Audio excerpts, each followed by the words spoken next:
It's another episode of Loosely Attached. Thanks so much for coming back on the show. If you haven't already, follow the social media, the Instagram, the Twitter, the TikTok, and the YouTube at Loosely Attached Pod. And today we have Matheus on the show from Brazil, the professor, but not a real professor, just a fake one. But man, it's great to have you on, Professor. And we talk about so much. We talk about your background in Brazil. We talk about, man, really how this day and age is changing our society and the technology and the mindset that comes with it, which takes us into an insane social experiment that Matheus brought to us from a psychologist that he studied. So that's an interactive moment for you guys. Go and test yourselves. I mean, he tested us in it. I mean, you know, take what you will from our answers, but everything makes sense now, man. That social experiment opened my eyes to everything.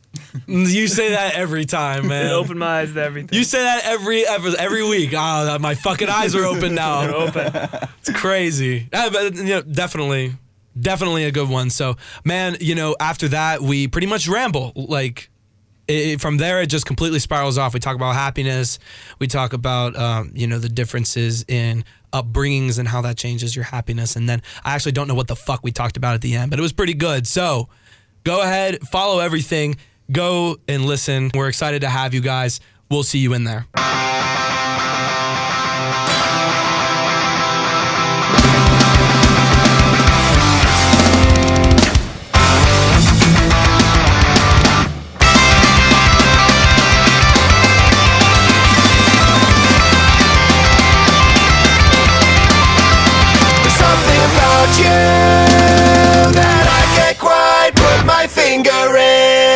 Okay, and we're back, and the first international guest on the show, the professor himself, Matheus, all the way from Brazil. Matheus, welcome, man. Thanks, man. Thanks for having me. We've been talking about doing this for a long time, and I'm really glad you guys brought me in, and I'm happy to be here, man. Super hype. Dude, Logan, one of the most random friends that I think I've ever made in my entire life was the professor, man. How did you guys meet? Dude, like through mutual friends. Like we would see each other out, and I'm gonna be honest, like even for a couple months, it would just sort of be like he would be in the same place as me and I would be in the same place as him. We would like shake hands, talk, have a drink, move on. Mm-hmm. And then like eventually that sort of like pivoted into, you know, we were starting to hang out more around these mutual friends, and then, you know, before we knew it, the mutual friends like kind of didn't become that anymore. It was just like we were just bros. Hell yeah! And we brought in our boy. We have our one friend, Ajand, who I would love to have on here at some point. And it's just been it's been the coolest ever because, you know, the past couple months, I mean, really the past like 4 or 5 months, it's just been us three just chilling and having a good time. And it came in a time where I was like, I don't know, like I was kind of like hating the people that I was around as a whole. I was like, man, like these people aren't that exciting to me. Yeah. And like he was the one exception to that. And then he had these other friends who he hung out with who weren't them. Yeah. So this dude helped me branch into like a different friend group in a city that I didn't know. Hell yeah. Yeah. It's kind of crazy. So I've been wondering this, and you've traveled a lot, and you lived in Brazil for a little bit, right? Yeah. What's like outside of the United States? That's like the one thing I haven't really got to experience. What's life like day-to-day basis outside of the U.S.? Similar in some way, man. Similar in some way. That's a hard question too. It's not the worst. Okay, the worst question I ever get as a foreigner is, "What is Brazil like?" Because it's so broad, man. Yeah. This one, what is life like in Brazil, or outside of the U.S.? It's pretty. I would say it's mostly similar, man. Mostly, it depends. It changes when you change from more like big city to country life, things like that. Yeah. But it's just, that's what I mean. Like, it's a little hard to describe. Yeah, it's so broad. That's kind of what blew my mind when I was there, was that I mean, I don't know why this was so surprising to me, but there is like still big cities and country. So there's Brazilian rednecks Yeah. in a way. It's wild. Like you can't escape rednecks no matter where you go. It's weird. But it's not the same. It's like a little different, but like there's kind of like the city people, and then there's kind of like, I don't know, like the country people, and it's different lifestyles, it's different vibes. Right. Yeah. Obviously, it changes a lot when you talk about like certain events, certain things that hype people up. Mm-hmm. For us, a lot of it would be like soccer, for example. Yeah. People get together to watch soccer on the Sunday, have barbecue, rather than football. Yeah, it's like something Alabama like this. football here. Yeah. I don't think they're watching Alabama football like that down there. No. Yeah. Oh shit, man. That was, dude, the biggest thing for me when I was in Brazil was the food.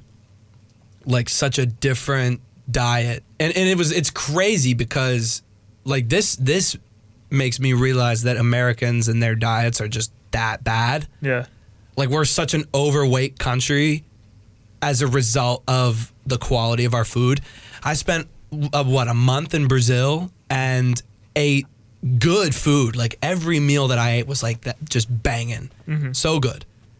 But I mean, it was also really healthy and fresh and like had just been like brought to the table that day, wasn't processed, you know? And that paired with rigorous physical exercise, because it was great weather every day and we were out playing sports, lifting weights, all that. Dude, I came back like crushed, like shredded. It was probably the best shape I've ever been in my life. Oh, yeah. Was at that point, because the food, I mean, just clean proteins, like good seasoned, like excellent tasting vegetables, and burning like 4,000 calories a day. I'm telling you, it was the best possible lifestyle. And they all, for the most part, I mean, live like that, right? I mean, right, yeah. Because of the weather, because the culture is very much about people like exercising, going to the beach if you live by the beach, doing a lot of sports, that end up having people have a more healthy lifestyle. Yeah. It's very active. With me, it's usually the opposite, because I go on vacations and stuff, and I eat. Usually I go, like, for example, end of the year, so there's always like a lot of feasts and stuff, and just eating from my mama's food and stuff. So like, I end up gaining weight or something like that. Yeah. I ended up just having What's the craziest thing you've experienced here versus the craziest thing you've experienced over there? Personally or Personally, or or in that I general. lived or in. Or like just like a life experience, like craziest story here versus there. Craziest story here. I have to think about that for a second. That's a broad question. I mean, there's so many things. I mean, there's things I lived personally, but there's things I've seen that you know what I mean. I don't know, man. I don't know the craziest thing I've ever lived here in the U.S. I don't know. Definitely. I mean, some of the things not personally, but some of the things I've seen in Brazil happen crazy, like political protests that started this big political movement of people just becoming more aware and going to the streets and protesting, which started about 2013. Yeah. That was really big. So that was something crazy that I lived there at the moment. I was like, oh my God, this is happening. Like, were you in them? Like, I wasn't in them because at the time it was a really bit hard to identify, especially because the people that was like, it was so much general that people that didn't have an objective view. So I was like, I don't fully identify with everyone's reasons. So I'm not going to go. Plus, it was getting to a point where it was getting pretty violent. Hell yeah. And I was younger at the time. So that's something that was really wild to see. Like, man, this is like history books. And then a couple, like, this was 2013, and then a couple of years that you had a president that wasn't impeached. You had the biggest corruption scandal in the world. Yeah, come out. It's a crazy story. Literally the biggest corruption scandal in the world, man. It was like a 30-year elaborate plan, right? Wasn't it? Like, it wasn't that long. It wasn't, but it was very elaborate. Yeah, very elaborate plan between the government, the biggest oil company, construction companies, and so that happened. The president got impeached.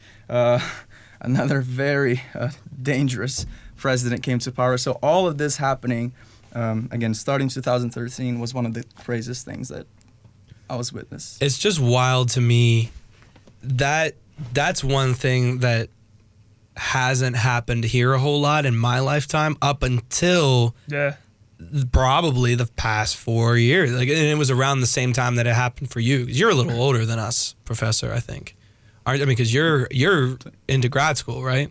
25. 25, yeah. I mean, okay, so 23 and 19. I mean, like around the same age, probably, roughly. Mm-hmm. I mean, I don't know what I would do. I've never been in any of those type of protests for the same reason. Like I you know, kind of felt like there was better ways to express myself, and I mean, it's certainly like, it's definitely crazy, but I mean, that's been going on in Brazil for quite some time. Mm-hmm. It's every country this type of stuff happens, but it's a lot more controlled, even in its most chaotic points. It's more controlled, I think, here.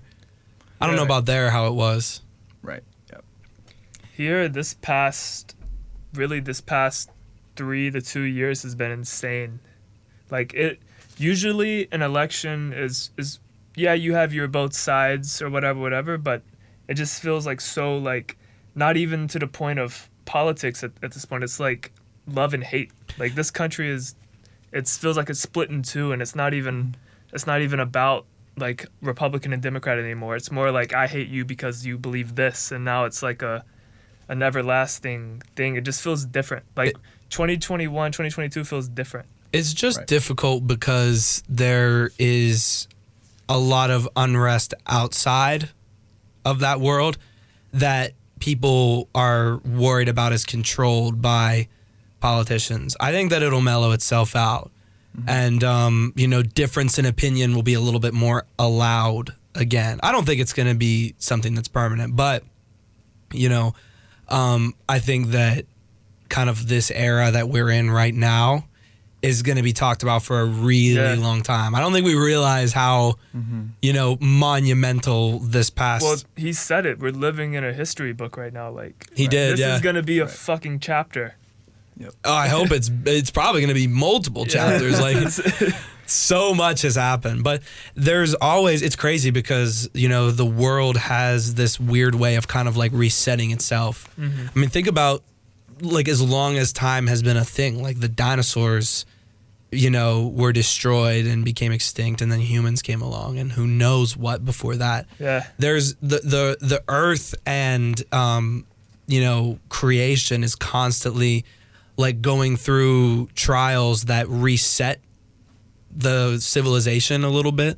I mean, think about, you know, the medieval times. There was plagues and you know, grievous wars, and those wars led to, you know, revolutions and discovering new places and like inventions and all types of different advancements. So, you know, these advancements now are crazy because it's like we're in a, you know, a time where we're almost too ahead of ourselves in technology. Like, I always get this feeling that the technology that's possible has not been released to the public yet, because once it is, it's going to like change everything. Yeah. So in a sense, we're ahead of ourselves because that technology is so powerful that if put in the wrong hands, it could actually destroy us. And I think that people realize that. And it's like, I don't know, I couldn't pinpoint what it is because we don't know. Well, we went from a home phone with a fucking wire to a touchscreen iPhone in less than 10 years. Yeah. Imagine 10 years from now, like, just how fast things advance. And it's gonna be like exponential, no? Like, it's gonna go even faster and faster every time. Yeah. It's scary. Yeah. I've always been afraid of this. But I mean, at the same time, it's cool because all this stuff is so useful. But it's like, holy fuck, man. This could really actually fuck us if we're not careful. Well, vice versa. What if soon we hit our peak? Like, what if one day we invent all this shit and then we just stop and we start going downhill? Mm-hmm.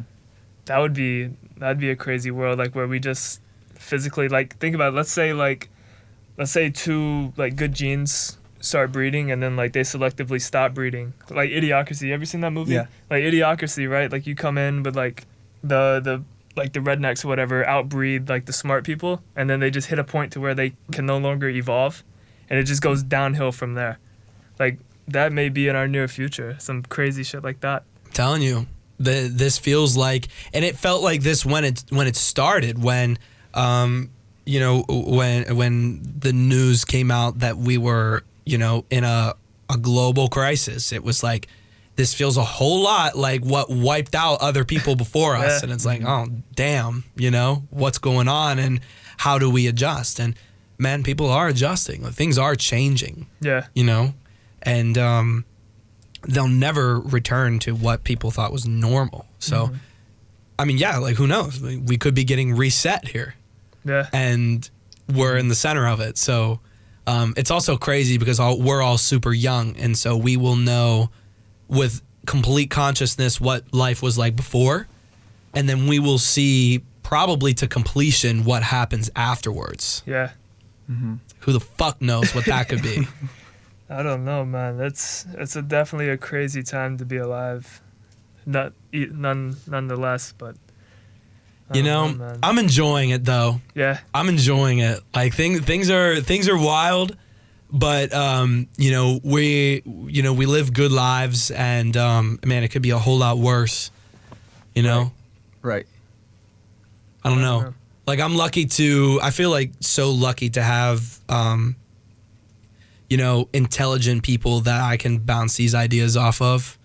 You know, like, people genuinely don't think about this for the majority.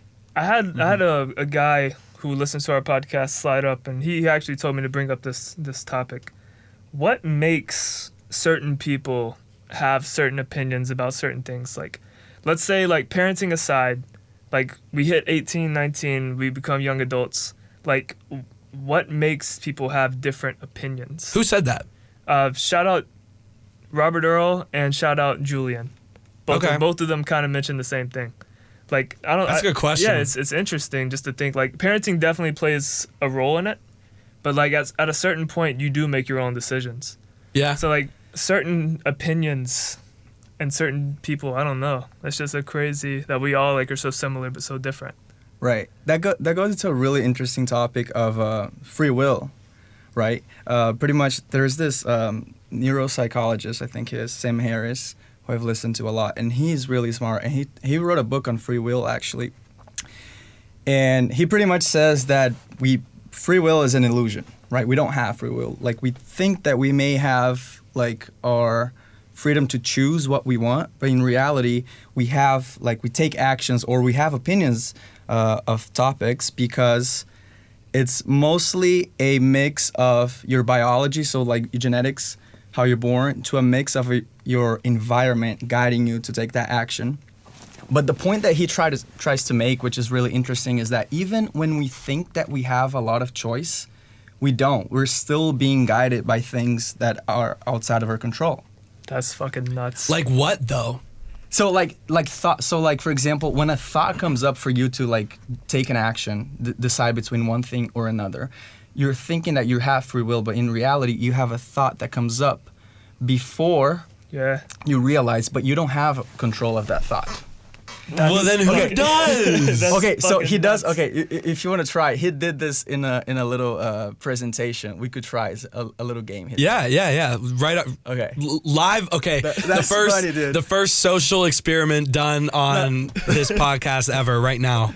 Hell yeah. Lead me into it. Okay, so Sam Harris did this, and it was really interesting. Made me think a lot. So what he did is, so I ask you guys to think of a city. Okay. Any city you want in the world. Okay?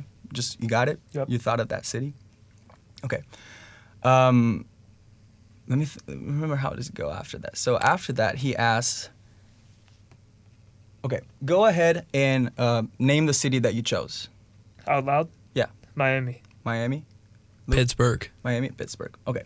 So this, you could say, like, this is the most, like, the freest decision that you can make, right? Like, there's nothing pressuring you to choose. Like, there's no wrong answer, no right. There's nothing that could go wrong. You have a million of choices, right? Yeah. You chose Miami, you chose Pittsburgh, okay? Yeah. So you could say, I said pick any city in the world, right? Well, you could think you have full freedom to choose any city, but think about the cities you didn't think of. Why didn't you choose Austin? Why didn't you choose Rio? Why didn't you choose Dallas?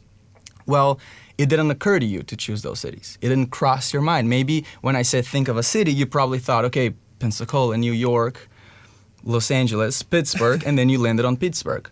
So, but you didn't have freedom, you didn't have free will to choose the cities that didn't occur to you. Okay? So that's the first point. That First is point fuck, man. is crazy. you don't have free will to choose something that doesn't occur to you. You know what I mean? Okay. So if I say pick a city, but if you don't think about the city, you can't choose it, okay? But whatever. So the second point is you probably did think of a list of cities, right? You thought, again, New York, some whatever. Why you landed on Pittsburgh. So again, probably, why did you choose Pittsburgh, by the way? I mean, honestly, Pittsburgh was just the first city I thought of. Like, I lived near there for a lot of time. I have a lot of good friends there. So when I think of cities, the first thing I think of is the buildings in Pittsburgh. Right. You know, it was just on my mind. I was just there too. So Right. So if you start to explore that a little bit more, why I chose Pittsburgh, and you start going, like, really going back to it, you start thinking, okay, so when I thought of city, I thought of friends. When I thought of friends, I thought of this guy. When I thought of this guy or something. The thing is, these thoughts that came up to you, your friends, your backstory, or your life experience, you couldn't control those thoughts. You just became aware of them, but they came to your mind without your free will, without you choosing the thought. it's like a subconscious. So it kind of pushed you to choose Pittsburgh. So if you don't have full authority to choose a city, if you have something pushing, his argument is that you don't have free will. Dude, everything makes so much sense That's valid. right now. Yeah. Everything's clicking. I see why people like never leave their hometown because they're pressured and these little seeds are planted in their brain. So now every time they think about doing something different, they just keep thinking about why they shouldn't because of all these seeds that were planted so young that they don't even remember they were planted, but they're there. But but think about that, because you didn't think about a city that you're really associated with in any way. Mine, that's my goal. That's why I thought of it. That's the first city that I want to say I lived in. Mm-hmm. Like city-wise. When you said city, I thought of like city, not like a town city. That's so crazy. Pensacola didn't cross my mind, but I thought like skyscraper and like living-wise. So Miami popped in instantly. Yeah. Mm-hmm. I mean, that's a cool experiment, because it makes you think, why did I choose that city? And you start to kind of evaluate. Yeah. But, you know, that's also insane, because it's quite literally, like, there is a subconscious. Like, your brain is leading you towards decisions to make without you even realizing it. Yeah. Right. I don't think that, because, like, my first question was, like, who is in control? If we're not in control, who is in control? I think it's subconsciously you. Conscious. Yeah. Yeah. But your subconscious isn't really you, because somebody had to have, like, whether it be yourself just growing up or somebody like not manipulating, but raising you to think a certain way. Like, yeah, it's you making the decision, but you didn't think about all those little seeds that were already planted. Right. So really, you have nothing. Just what other people showed you, and then you formed your own opinion based on what they taught you to think, and whether you branch out, either you go away from it, you take a little from it, or you go all with it.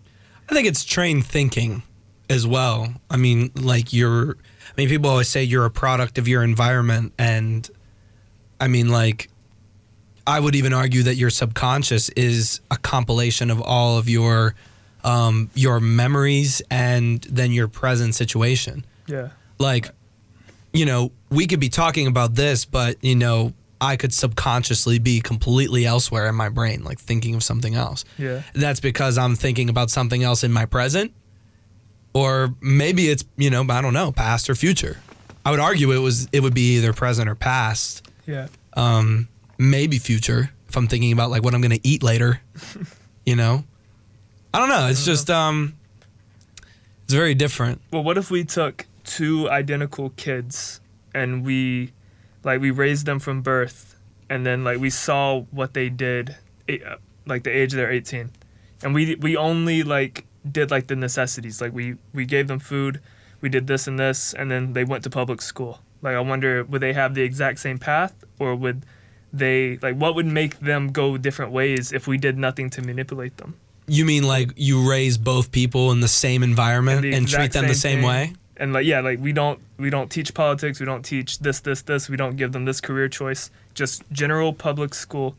nobody interferes with anything, and we just like exact same life, would they take the exact same path, or would their, because they are still two different people, but like would their brains take the same route, or would they branch off? Like, would it be, I don't know, man.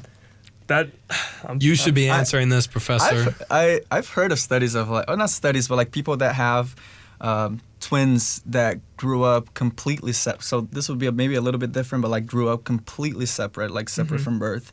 But they were twins, identical twins. And then I know this, I don't remember exactly the details, but like they come back, they find each other like years later, 20 years, maybe 30 years later, and they're married to like very similar, maybe the same name of a wife or something. They have like very similar tastes, very similar lives.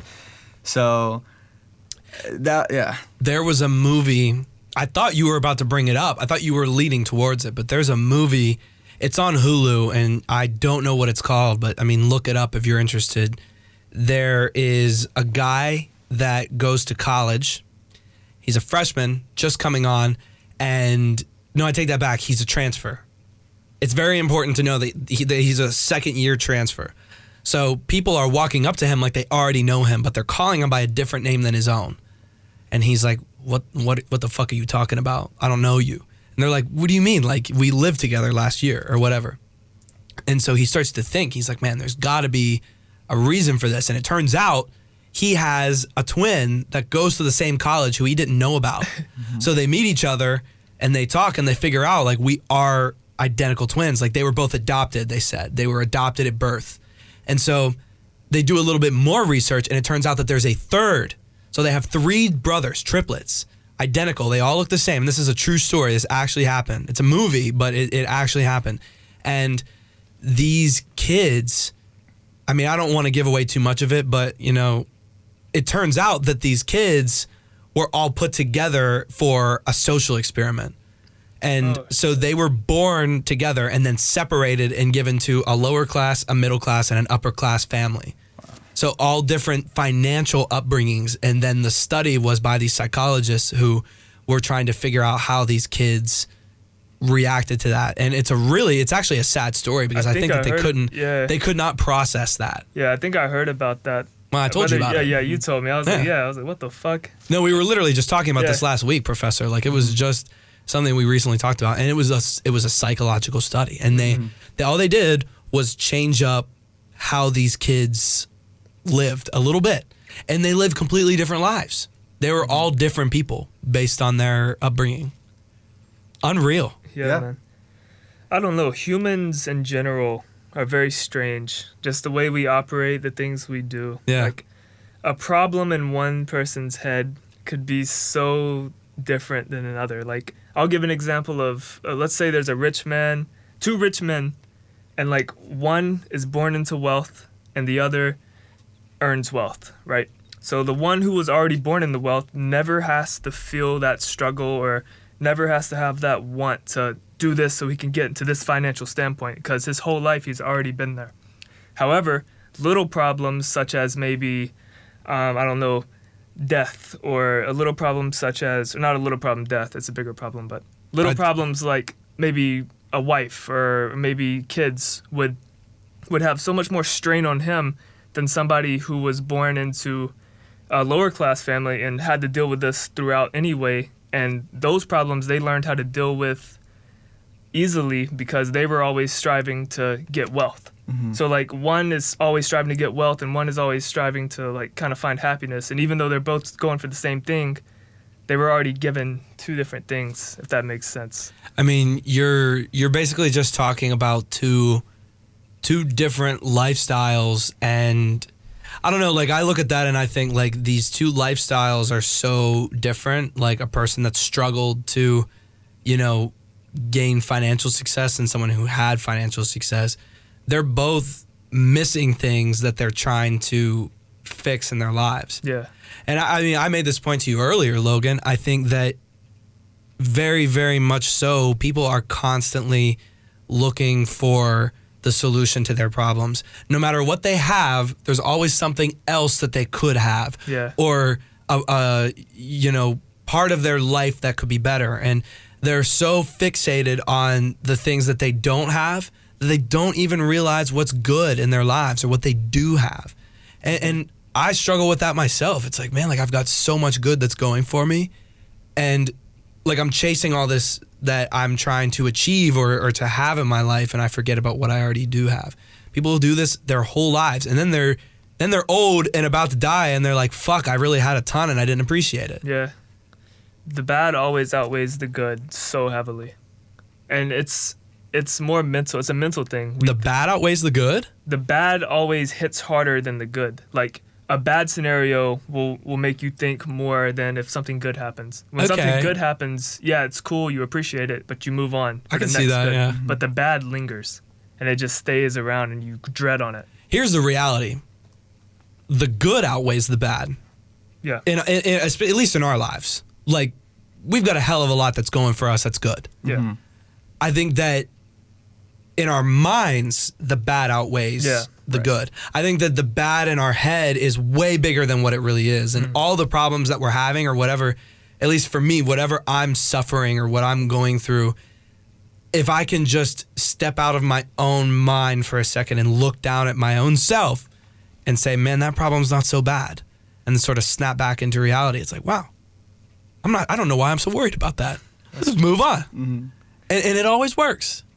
And as we get older, I can't help but feel like our problems like grow. Mm-hmm. You know, like you like solve one problem, and then your next one is like another, you know, more difficult step that requires you. So I don't know. I can't help but feel like the best way to solve that is to, as you go through life step by step, just make sure that you're making good decisions for your future. And that sounds like something my parents would tell me, like, man, think really hard about what you're doing because, you know, it's going to affect your future. Yeah. Like, okay, like whatever. But it's true. Yeah. Right. I don't know, man. There's so much that we take granted.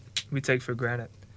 Like even with me, like I'm always trying to just hit that next step. Like it's so hard for me to sit back and be like, look what I've done, because I feel like I've done nothing. Like I feel like I've done the bare minimum, because there's so much more I'm trying to achieve. Like the ultimate goal is just to be able to really just live free. Whether that be, even if I want to sleep in, I don't want to feel like I wasted anything or I had anything to do. You love sleeping in. This motherfucker loves to sleep in more than anything else. The life goal is to sleep in. The life goal is to probably sleep in and get paid for it for him. Well, not even the sleep in. Like I do want to wake up earlier. I work such like these weird hours right now. Yeah. I'm so young. It's like sleeping in is really like my only me time, I feel like. I flame you all the time, but I was actually right there. When I was working in retail, I would sleep so late and be up so late because I would get off at midnight. Yeah, and then by the time you get everything you wanted to get done, it's 2-3 a.m. like that. Yeah. So. And it's a shame because, you know, I feel like when I was staying up that late and sleeping in that late, I was misunderstood for being lazy. Mm-hmm. And I was so angry about that because I was like, I'm working my ass off right now trying to thrust myself into my career. And it was like, people would be like, man, you slept till 2, you're fucking lazy. It's like, dude, right. I was up till 4 the night before trying to make things happen. Right. There is this whole idea, right? Like that you sleep in, you're lazy. Like people, you gotta get up, wake up early. Dude, a lot of people don't give a lot of credit to how important sleep is and how that can really affect your day and really affect your productivity. True. Right. Yeah. I find it unreal how difficult my life becomes if I don't get sleep. It didn't used to be like that. And Logan, even you're a bit younger than me. Man, you'll sleep 3 hours and be like straight. Really? Yeah, I'm good.